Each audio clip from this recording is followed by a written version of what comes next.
When I was doing the research for Fall of Giants, I was shocked to realise that the First World War was a war that nobody wanted.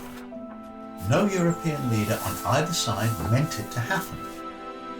Even the arrogant old Emperor of Austria, who started it, only really wanted a little local conflict with Serbia, a sort of punishment raid for the assassination of his nephew.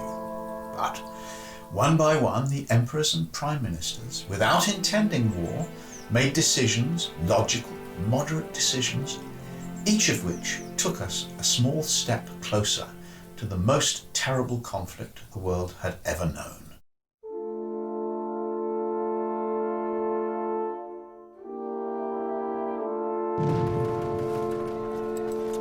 The misery of the trenches, the horror of poison gas, a war in which 6,000 soldiers died every day for 4 years.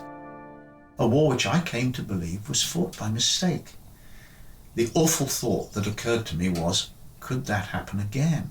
And I asked myself the question that is the beginning of every one of my novels.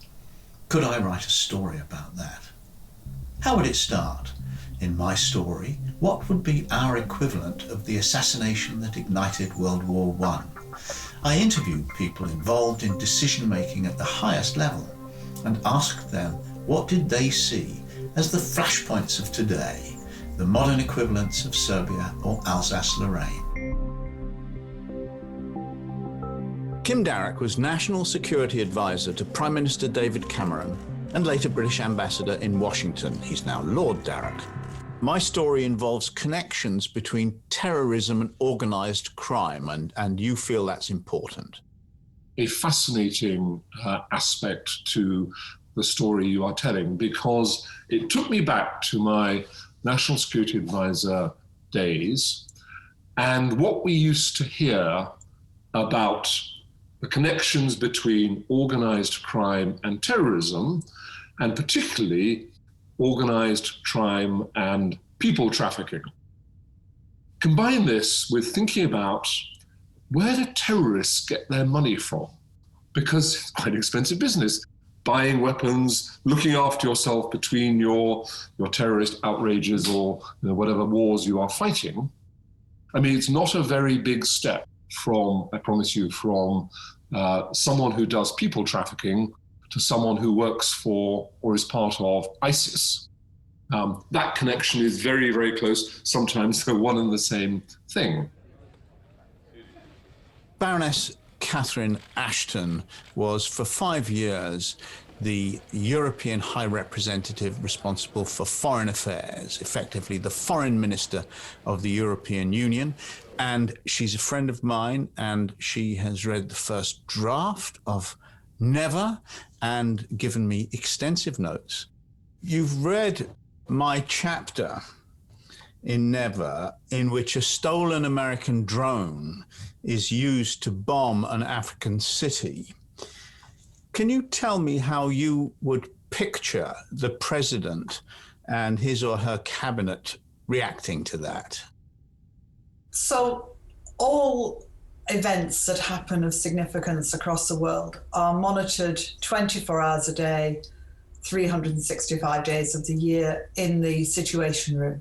Once the drone attack has happened, then of course the information that this was a stolen American drone will have been of huge significance. And so the president would convene a meeting in the basement of the White House in the Situation Room, where already gathered would have been the military staff and the national security team led by the National Security Advisor, who would be looking at the information and the evidence, and particularly in the context of the book, will have been very concerned about what the Chinese would have thought happened.